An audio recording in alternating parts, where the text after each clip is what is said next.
Well, guys, it's Tuesday again, and this week we got a special guest to bring you your Tuesday morning tech tip.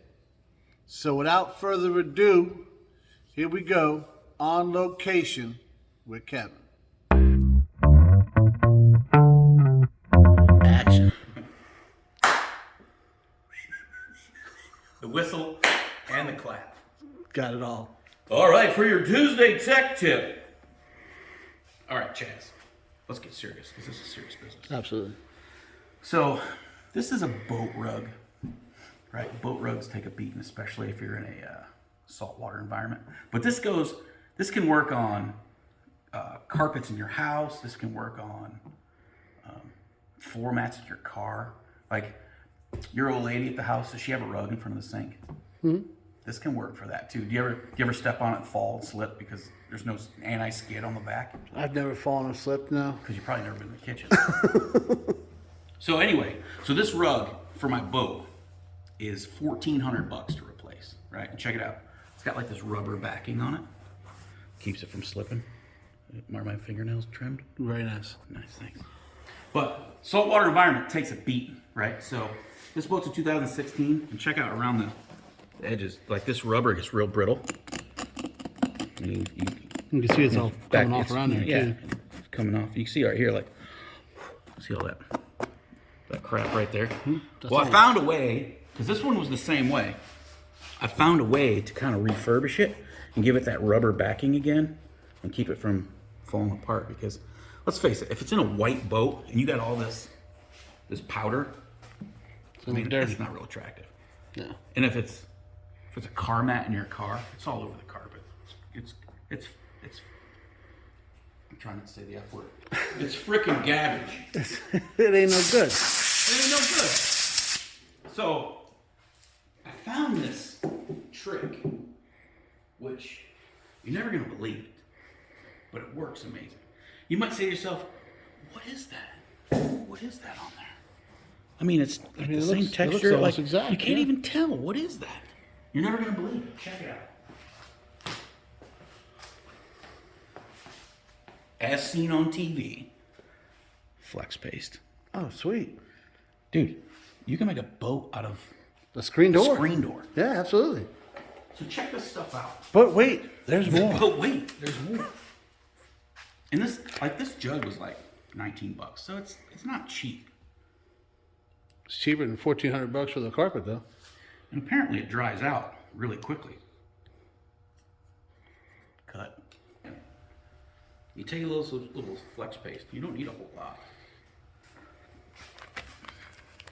Right, that's way too much. Anyway, that's what we'll work with. So you just putty it on there. Like a Jersey girl putting on makeup. No, I haven't seen that for you. Look at that. It's like magic, bro. Gets down in the nooks and the crannies. Like a Thomas's English muffin. What do they call English muffins in England? Muffins? Mm-hmm. Now I got a weird craving for an English muffin and a slice of pizza. I don't know. Where'd the pizza come from? You said Jersey. Oh. When don't you want pizza? Let's talk about that. I mean. But check that out. That quick. Fixed. And the way I found this trick is my last boat was a used boat, right? Mm-hmm. And the bottom of the carpet, all this rubber shit was all falling off. Every bit of it. The whole thing? Yeah. So I blew it off real good and wiped off all the crumbs and, all the dried stuff. And I got that Flex Seal spray on stuff and I did the entire rug with it. It was like brand new. You did the whole thing? The whole thing. So I was like, well, if I just got to do the spots, maybe this stuff will work. Sure enough. And because if you use the spray for that, you'd have to tape off the snap and everything else. So, I mean, yeah. I mean, it's like a sore Peter. You can't beat it. That's actually really true. So how long does it take to dry, Obviously, it seals up pretty quick in there, but... Yeah. Well, this one I did What's today? Oh, it's Tuesday, right? Of course. Friday? It's been a couple days over the weekend. So you do it, let it sit a little bit, make sure it cures good. Yeah, I mean, the boat's sitting out there wrapped up. It's not like it's going to go in the water anytime this year. Yeah, you can see it out there. It's probably done for the year. Mm-hmm.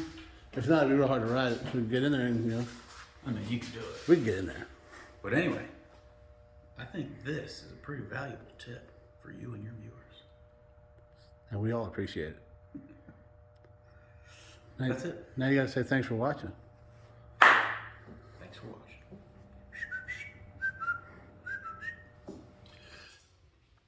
watching. Kevin already did enough clapping and whistling, I think, for this episode. But the guy's a natural, though, right? Isn't he? And you see the locks on this guy? Forget about it. Ladies, just so you know, he's single. Go ahead and leave a comment down there. We can see if maybe we'll work something out.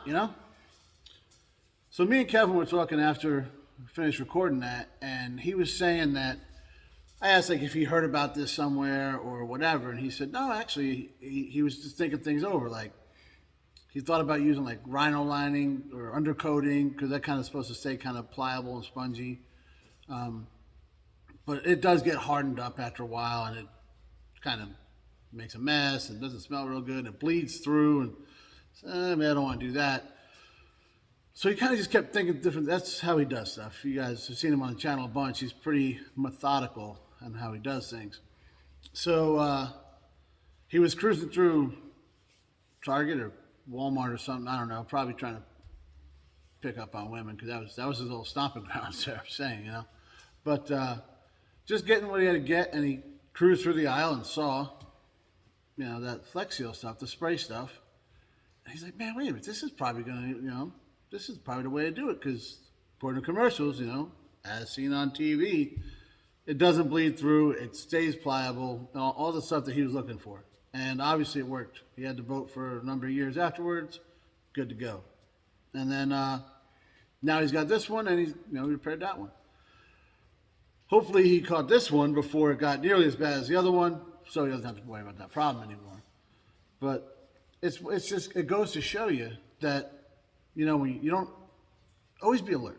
Not always be looking for stuff because, that gets you in trouble, but always be alert of what's going on. Because he's just cruising, and it was kind of on his mind, and he saw it. Boom, grabbed it, worked out great. Now this is the second boat he's able to use it on. Not a bad gig, right? We had a similar situation with the kid's S10. Me and him went to the local thrift store and, dropped off a donation of stuff. And, hey, let's cruise through and see if we want to buy some of our stuff back, right? We always do that because you never know what you see in there, right? This one day, we're cruising through, and we look on the floor, we're like, wait a minute. Is that a grill for an 02 S10? He's like, yeah, I'm pretty sure it is. And, we pulled up on the phone pictures of the truck, and we're like, that's it, yeah. I think we paid $10 or $15 for it, and it goes, I don't know, probably $50, $60 at least to buy one off eBay or whatever. So we grabbed it. And it was funny, I think it was one of the first things we really grabbed for the truck. It was right after we bought the truck. And we put it on, it fit beautifully, and you saw the truck a bunch on the channel. So it was great. We were definitely not walking through there looking for the grill for a truck. Definitely not. Were we ever thinking of that? But we saw it, we acted, and we're good. So just be alert. Aware of your surroundings. Head on a swivel. Whatever analogy you want to use, you never know what you're going to find. Thanks for watching, guys. Hey, and give a big thank you to Kevin in the comments.